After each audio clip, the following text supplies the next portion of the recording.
So good morning. I'll get started while we get the PowerPoint up.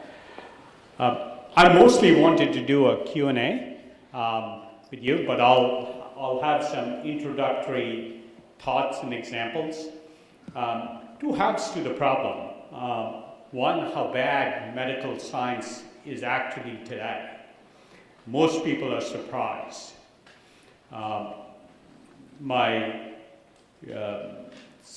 So that's good. And the second half is the kinds of things we might see emerge and how and why. But let me start by saying, having looked at what's called the big data trend wave and much of the debris from it, I am very convinced it is in fact a massive wave that will change many of the assumptions about society. I'd like to point out in the year 1900, the vast majority of American jobs were in agriculture, and they were replaced over the course of 100 years. It moved from well over 50%, by some estimates as much as 70% of all jobs were in agriculture, to about 2%. So most of the people had to find new work. I suspect data science will lead to systems that actually exceed human judgment, and that will result in a similar large dislocation of jobs. And the consequences will be very large, largely beneficial, but plenty of negative consequences too that we'll have to address. I won't go into that here, but almost certainly this will happen. My favorite statement about that is most people don't like the idea of human judgment being replaced by machine judgment. But whether you like it or not, it is going to happen. You know, just because we don't like hurricanes and earthquakes doesn't mean they don't happen. So with that, let me start with a few examples. Today, 10 to 20% of cases, medical cases, there's delayed, missed, and incorrect diagnosis. This is roughly equivalent to if the National Highway Transportation Safety Board said to Google, you can have a driverless car as long as it only has one major accident a week. That is the level of medical care we have. For everything I say, there's a reference. So most of these slides in different contexts are on my website. And there's a long 50-page paper on essentially why we will replace much of human judgment in medicine over the next 20 years. And it's long, but all the references are there. Just in US ICUs alone, almost as many people die of diagnostic error as do from breast cancer. We hear a lot about breast cancer as a disease, but not much about human errors, mostly because they're not visible. This is the data from a second opinion line at the Cleveland Clinic. Admittedly, a biased data set, people calling in on the phone on a second opinion line, but somewhere like 40% of the cases, there's a major change in the diagnosis or treatment plan. 60% of the cases, there's at least a moderate change. If in fact medicine was a science, we wouldn't see that.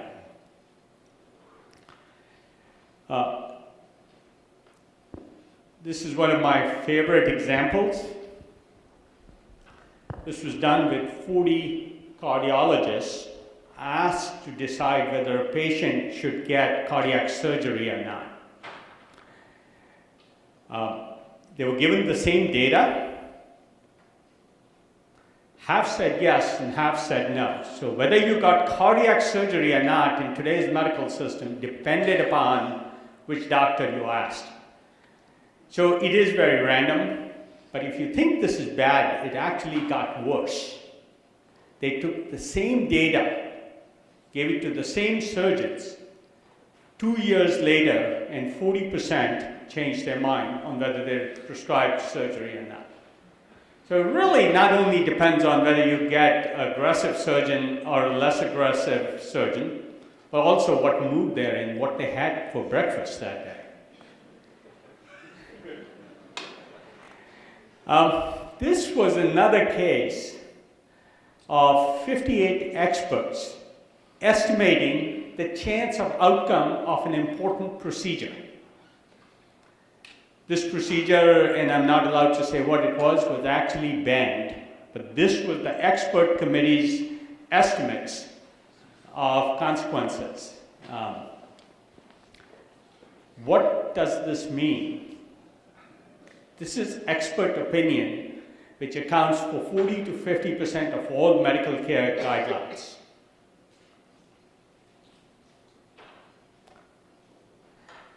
This was 17 experts' estimates on the effect of screening on colon cancer deaths, flat distribution. That means they didn't have a clue, they had a bunch of opinions. This is an important piece of work done at Stanford University. Dr. Ioannidis, who's probably one of the premier experts on medical research, said, and this is a PLOS paper, you can Google his name, it's a very famous paper. For most study designs and settings, it is more likely for a research claim to be false than true. Think about that. This is the medical research we rely on for our medicine. I just find this stunning. So let me go on to what data science and machine learning and AI systems can do. And I'll go from very simplistic to hierarchical. Because of the poor quality of human judgment when it comes to medicine, this very simplistic system, it was a relatively rigid, rules-based system, not one of these fancy deep learning systems, maxed expert diagnosis 91 to 95% of the time.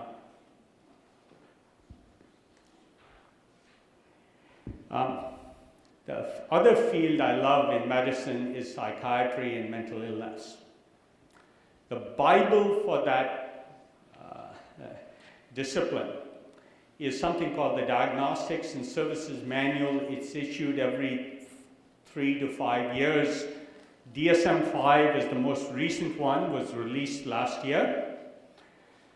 For 2 major conditions, they accepted, and one was, I believe, manic depressive disorder. They accepted a kappa, and I presume everybody knows what a kappa is, essentially a correlation coefficient of different doctors diagnosing the same patient of 0.2. Scientific American called these 2 kappas 2 pitiful kappas.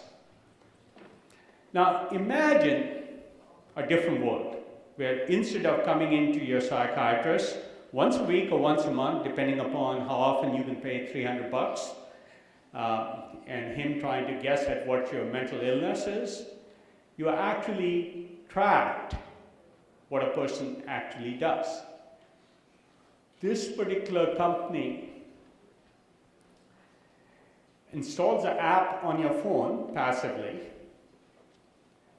knows what you're doing, when you walk, how many steps you walk, where you go. It knows when you got out of bed to go to the bathroom or when you got out of bed to go to the kitchen. Today it's installed by your psychiatrist on your phone with your permission. It knows who you called. It actually figures out over time, because of great data science, when you call your mom, when you call your friends. Maybe Saturday morning you call your mom, it knows, it figures that out. Maybe Thursday evenings you call your friends or text them and make plans for the weekend.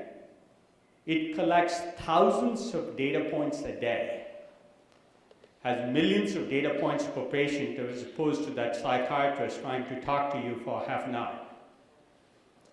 And it has figured out hundreds of new micro-behaviors that are actually diagnostic and predictive of where your depression episode is likely to go. That's data science for medicine. That's real science, not practice.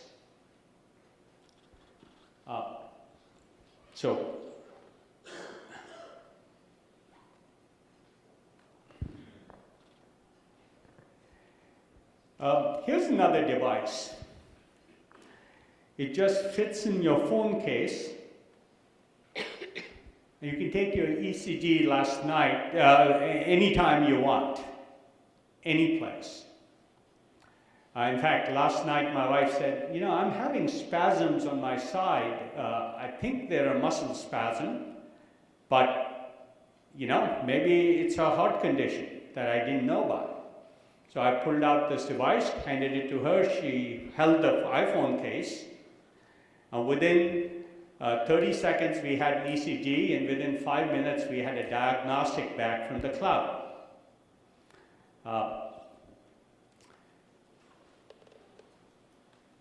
But here's the interesting thing. It generates tremendous amounts of data. So we have now the largest library of EKGs that we know of anywhere on the planet. We're getting about 80,000 a month. And when it comes to a common condition like atrial fibrillation, a common heart condition, we recently ran some tests. And we took known, multiple classified EKGs, gave them to doctors, and they had generally a 94 to 95% accuracy in detecting atrial fibrillation from an EKG. Our algorithms, less than 6 months old, were at 97% accuracy. And you can do these 5 times a day instead of twice a year scheduled at $1,000 a pop.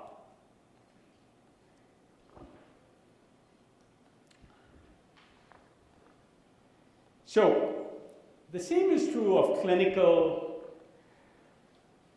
data. In today's medicine, if you're a pharmaceutical company and need a drug approved, you select the least variant data patient population on which to test this drug, so it has the highest probability of being approved. You can't, when you spend $1 billion getting a drug approved, afford to get it fail FDA. So you narrow the set till it succeeds. Well, the fact is, even a small data set, like just the Stanford University Hospital data set, detected the problems with Vioxx years before the FDA did. Imagine if they had global data on Vioxx.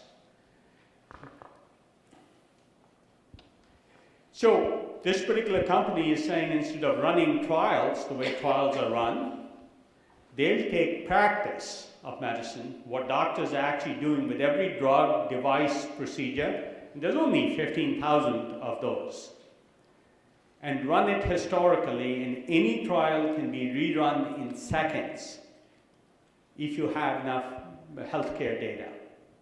So instead of doing the practice of medicine, you can actually say, what did that practice result in? Because in most cases, you know the outcomes. So you have labeled data. This is one of my favorite examples. This was done on a set of patients all classified as diabetic, type 2 diabetes. They put it on this map, which, how many people have heard of the IASTI system? Anybody here? A few names, okay, very few hands. You can't be in data science without knowing this system. What this system does, I'll just take a little detour here. And one of my beefs with data science is, if you're given a data set and asked to analyze it, if you're a statistician, you may use a Bayesian classifier. Or if the last thing you worked on was Markov models, you'll apply those. Or if you're a newer graduate, you might apply machine learning or a random forest algorithm or pick your favorite. The problem is people tend to apply what they know. What this system does is say, you give it the data, it applies 200 different algorithms to the same data, often 5 variants of each with different parameters. And then it has this mathematical way called topological data analysis, invented by 2 professors here at Stanford University, 2 math professors, to actually combine data that is like combining apples and cars. So they make it dimension invariant and look for the shape of data. That's what this system does. Now, if people are interested in the Q&A, I can go into much more detail, but throwing the diabetes type 2 patients data set at the problem, this graph emerged. The shape of data says this is really not type 2. There is a type 2, there's a type 3 and type 4 diabetes that we don't know about. Because data doesn't lie. So I talked to the chief of medicine at Harvard, who's now at MGH doing technology-based medicine. And he says diabetes will go the way of dropsy, which is a disease which is no longer used. Why? Because diabetes, he told me, he figures is a dozen different diseases that happen to have one common syndrome, poor blood sugar control. To use the end result, the end symptom, to classify the disease, even if a dozen different diseases have the same consequence. So this is a classic example of when data science can actually differentiate the categories. Now a biological researcher can go in and say what's happening in each of these groups and actually do forensics and real biological research. This is the kind of medicine Dr. Lee Hood at the Systems Biology Institute talks about. This is one of his charts. It says, today, you go to a doctor based on a few symptoms, which may not be the same for the same disease for every person in the population you try and diagnose. Maybe you'll run a blood test with 30 biomarkers. Your hemoglobin level, your cholesterol, your LDL, your standard blood test. It's sort of silly because there's 3,000 metabolic pathways or more in the human body, and it's a complex system of interacting pathways. So he argues that the first time a disease starts, there's a perturbation to one of the networks that connects in complex ways with every other network. The end state is so complex, hard to measure, that you can't get disease. So he's defining a new kind of medicine, the way diagnosis should be done. A company I know well takes every blood sample and turns it into 300,000 biomarkers. Now, I'd recommend not giving that result to your doctor, but data science can actually address the problem and actually find shifts in patterns. This is another example, and I won't go into it. This is a microbiome map that's actually a predictor of what disease you have. Maybe it may not be a function of your genetics, maybe a function of your microbiome. This is gene expression studies that will actually start to phenotype augments genotype and actually tells you what genes are actually turned on in your body, what's upregulated, what's downregulated. And you can start to actually know what's going on in this complex system. That's the way medicine should be done. This is just a silicon chip. It really should only cost $1 or $2, be much cheaper than your blood test eventually. Today it's probably $1,000 for a gene expression test. This was another one of my favorite examples. Daphne Kohler at the computer science department here did an analysis of pathology images trying to determine if a system could be as good as a human pathologist in detecting the pathology of a cancer tumor. Surprise, surprise, not only was the system just as good, they actually found that the system started to read features that they had not programmed into the system. I'll give you one classic example. Pathologists take a slice of the tumor, look at it, but mostly look at the center. They've been doing it for 40 years and come up with the answer. The system figured out something that medical science actually hadn't focused on, that the edges of the tumor, where it's interacting with adjacent good tissue, is far more important. I see heads nodding. It's obvious when you think about it. The rate of progression of a tumor is better indicated at the edges of the tumor than the center. But pathology was reading, based on practice, the center of the tumor. So this system actually figured out how to be more predictive than the best human pathologists. All great examples of data science. A Kaggle data science competition performed 3 years of HIV research in 1.5 weeks. So let me stop there and open it up to questions. I hope I gave you a flavor of both what's wrong with today's medicine that's reliant on the few parameters that a human being can understand and keep in mind versus what data science can actually do for us. And just a smattering of examples. I have 50 pages of writing on this, of what can be done. We need great talent in this area. We are always looking for talent in this area and every other area. So there's a question there? Yes? A couple of questions. One is to do with the privacy in terms of all this data being generated, and there's an issue of how are you going to analyze these things. There are a lot of IRBs and issues like that which goes on in various facilities, which they have to comply with. You just can't take all the patients' EHRs and do analysis on that. There is a question of anonymity associated with it. But the problem with that is that I think a couple of professors at Princeton showed for Netflix, you can actually reverse engineer and find out who did something. Yeah, so let me summarize the question a little bit. Anonymity is very important. There's multiple things you can do. First, you heard a couple of security pitches. Data science and security is another exciting area I'm personally very, very interested in. Even if your records are sitting in a hospital, they're not secure. Somebody can get at them. Almost all systems have been penetrated from a security point of view. Having said that, Professor Nigam Shah at Stanford Medical Center has done some great work on de-identification of records. And what you can do, no solution is perfect, and I don't think we can solve the problem in a bulletproof way. But we cannot afford to throw the baby out with the bathwater and not do anything.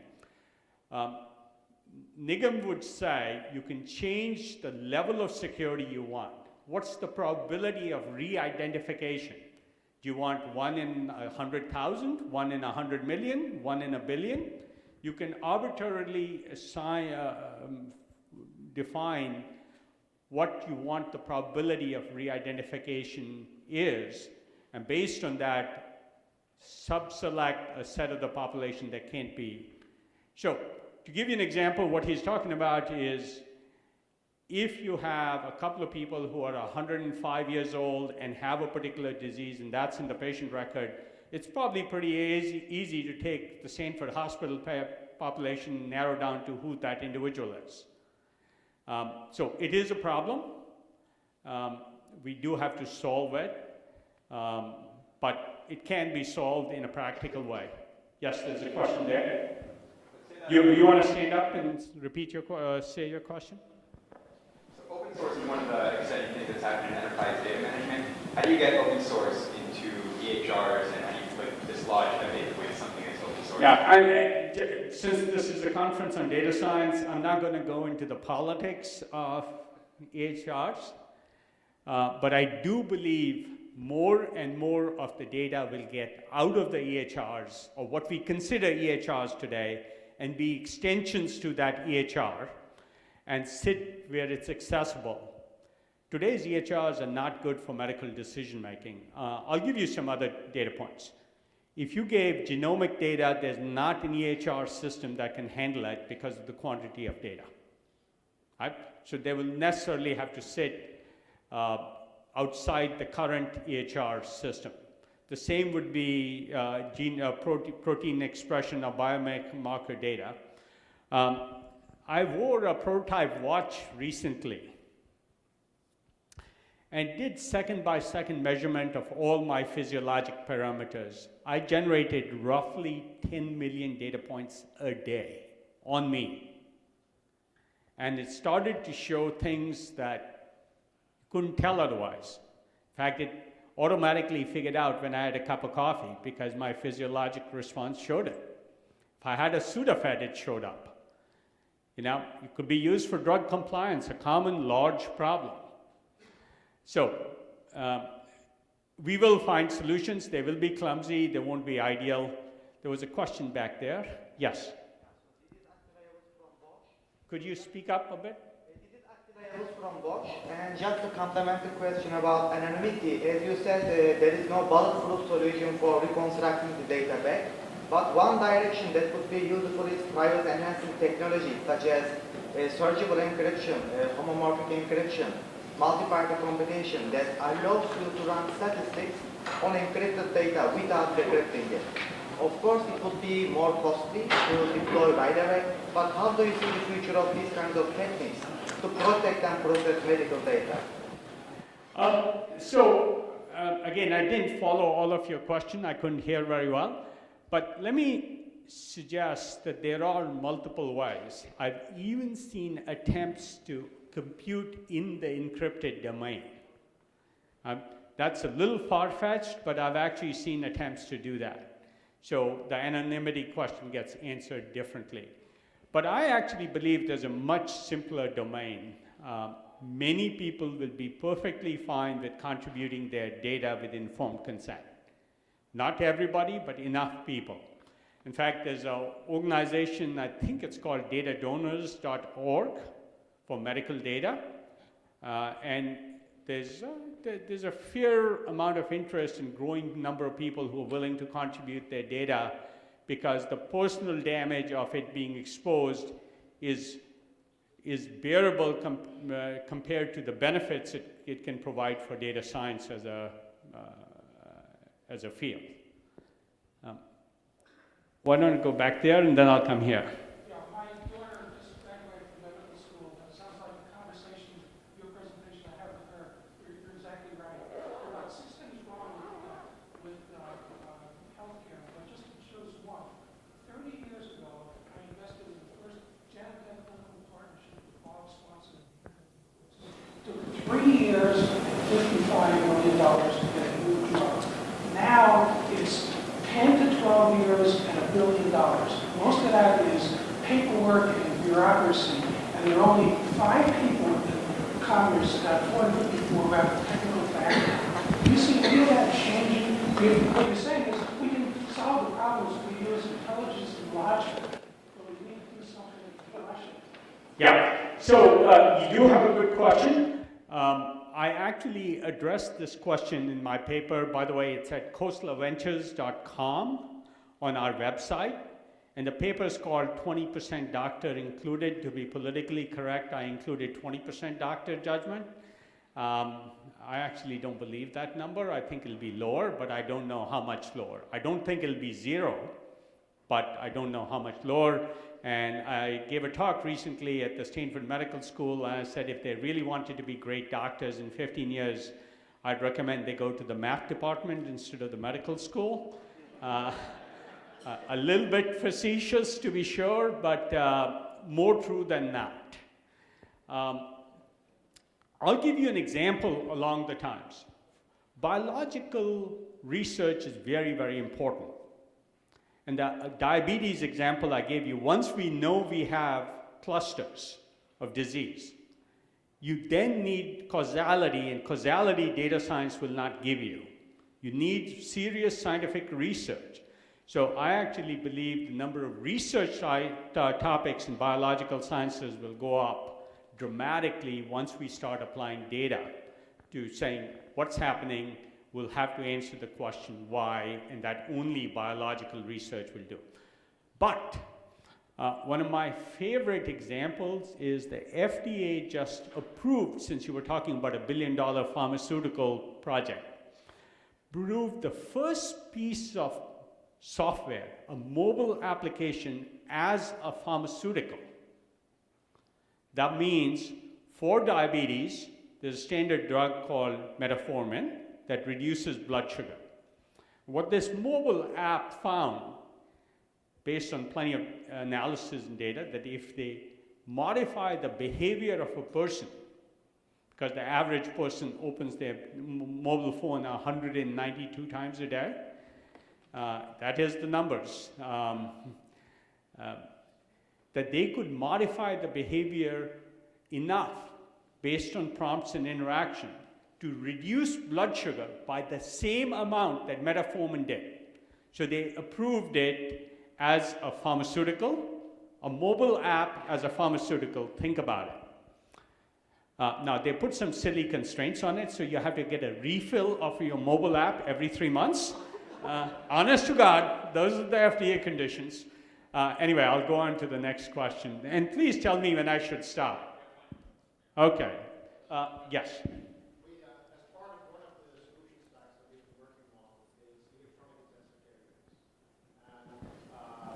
They actually provide 26 hospital management systems from the pharmacy, patient records, and monitors. What they found is, by doing that, first of all, of course, you can do distant analysis of sickness, etc. The mortality rates went down, I believe, with 27%, like the same hospital with 30%, by having real-time data to act upon. How do you see that sort of capabilities being translated into Well, so I'll give you a couple more examples. I actually thought I had them in my slides, but apparently I didn't. I do think systems like that will come along, and I do believe they will be resisted by the medical profession. So some of you are old enough to have had a colonoscopy, or at least you should have had one. Johnson & Johnson introduced a system, I think it's called SEDASYS, SEDASYS or something, that eliminates the need for an anesthesiologist in the room when you're doing a colonoscopy. This system does all the monitoring and the recommendations and knows when the exceptions occur enough to call an anesthesiologist on standby. Very much like the system you're talking about. The doctors have been opposing the system because it reduces reimbursement for an anesthesiologist, unfortunately. But I'll give you my other favorite data science example. This was done strictly by a data scientist at Kaiser Permanente. They took data on all the incoming stroke victims, people with stroke condition, and looked at who died, who went out on a gurney, and who walked out of the hospital on their own 2 legs. Pretty clear data labeling. You're either dead or you're alive. And they looked at all the protocols behind the data and found that by changing, not a new drug, but how they administer an existing drug, a common drug called statins, they reduced mortality by 40%. Now think about it. There's never been a drug, despite billions and billions of dollars of research and a common condition like stroke, that reduces mortality by 40%. This data scientist came up with this new protocol based on just strictly data analysis, and Kaiser's stroke mortality rate is much, much lower than everybody else's. Now, the sad part is the CEO of Kaiser told me, because nobody makes money if they adapt or push this protocol, it's not being adapted by other hospitals because it's not billable. One last question here. Oh, well, there's a gentleman there, so we'll take both questions. I'll try and be quick. Okay, you mentioned in the breast cancer image example that the data science actually helped outperform the pathologists about some new feature. Earlier, you talked about the surgeons example, that 50-50 split. After 2 years, 40% of them split. So I'm just wondering, why did they change after 2 years for those 40%? In that case, how do you think that data science can help? Well, my point was the following. Today, what we have is opinions. The care protocols in most hospitals, about 50% of them are based on opinion. And as you can guess, multiple people, if you put them in a room, they have different opinions. And my whole point is we today have the practice of medicine, and we need to move it to the science of medicine.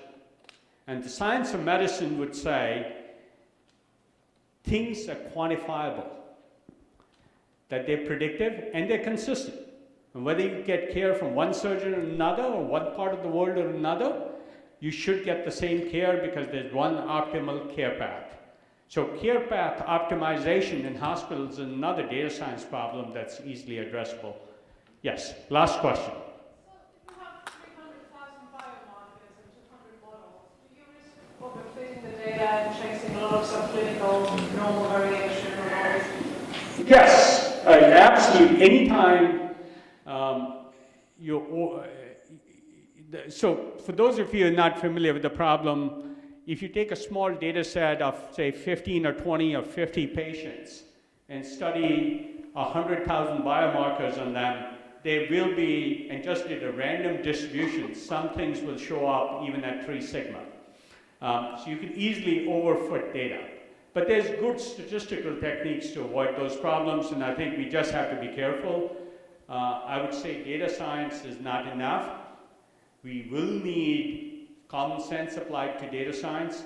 I'll finish by one example, because we tend to sometimes rely on computing too much. And I'm a complete computer science bigot, but I will say there is a place for human judgment. I'll finish with this example. We all know the best computer chess game player. The best computer program can beat the best human by a lot. Here's the other fact that's not as well known. A good chess player, not even the best, with a decent computer program can beat the best chess program. So there is a role for human beings in this. Thank you all very much.